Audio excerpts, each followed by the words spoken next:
This is TradeFlow News, bringing you relevant news and insights from around the world. TradeFlow News, enabling trade for SMEs and economies worldwide. These are some of the key topics that we will be looking into in today's program.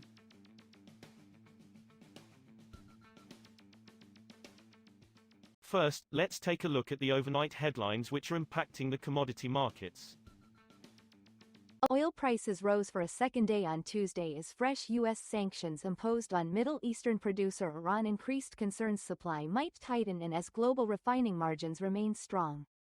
Brent crude futures rose 38 cents, or 0.5%, to $75.16 a barrel by 04:01 GMT.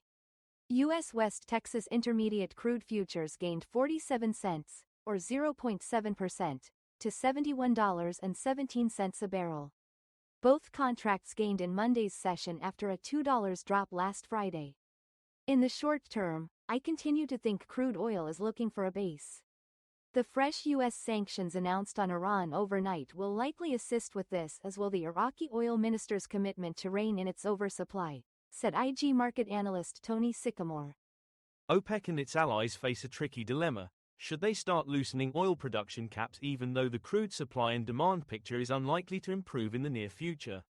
They may well opt to again delay the crucial moment to keep prices steady, but they increasingly risk losing control of the market. The OPEC Plus is scheduled to gradually start unwinding years of deep production curbs in April.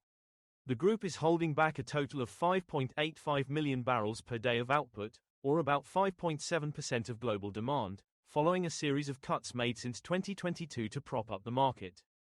Moving on to the top news in the energy sector. The American Petroleum Institute Trade Group on Monday pressed for a nationwide policy on higher ethanol blends of gasoline after the President Donald Trump's administration said on Friday it would move ahead with expanded sales of the product in certain Midwestern states.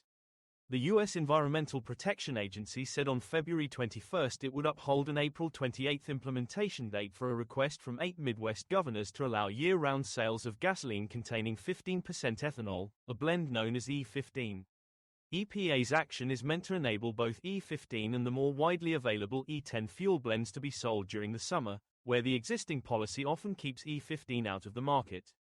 The change was sought by Midwestern governors and first charted under former President Joe Biden. The United States imposed a fresh round of sanctions targeting Iran's oil industry on Monday, hitting more than 30 brokers, tanker operators, and shipping companies for their role in selling and transporting Iranian petroleum, the Treasury Department said. The announcement comes as U.S. President Donald Trump seeks to bring Iran's crude exports to zero to prevent the country from obtaining a nuclear weapon, and builds on the layers of sanctions already imposed by his government and the previous Biden administration. Iran continues to rely on a shadowy network of vessels, shippers, and brokers to facilitate its oil sales and fund its destabilizing activities, said Treasury Secretary Scott Bessent in a statement. Next, we have the top news in metal markets. India's gold imports are set to tumble 85% in February from year-ago levels to their lowest in 20 years. With demand sapped by record prices for the precious metal, a government official and 3 bank dealers told Reuters. Lower gold imports could help India narrow its trade deficit and support the rupee that is trading near record low against the dollar. India is the world's second biggest consumer of the precious metal. Banks and jewelers have cleared a very small amount of gold from customs so far this month. Unless prices crash in the next 2 to 3 days, we are unlikely to see any improvement in the import numbers, said a government official, who declined to be named as he was not authorized to talk to the media.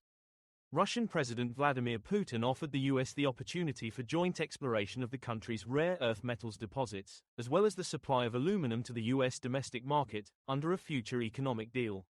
U.S. President Donald Trump earlier said that major economic development transactions with Russia would take place. Within 2 hours of Trump's statement, Putin chaired a meeting with his ministers and economic advisors on rare earth metals.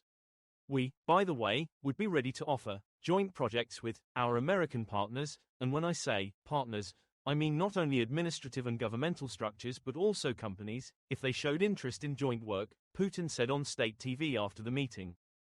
We will now look at the top news in the agricultural sector.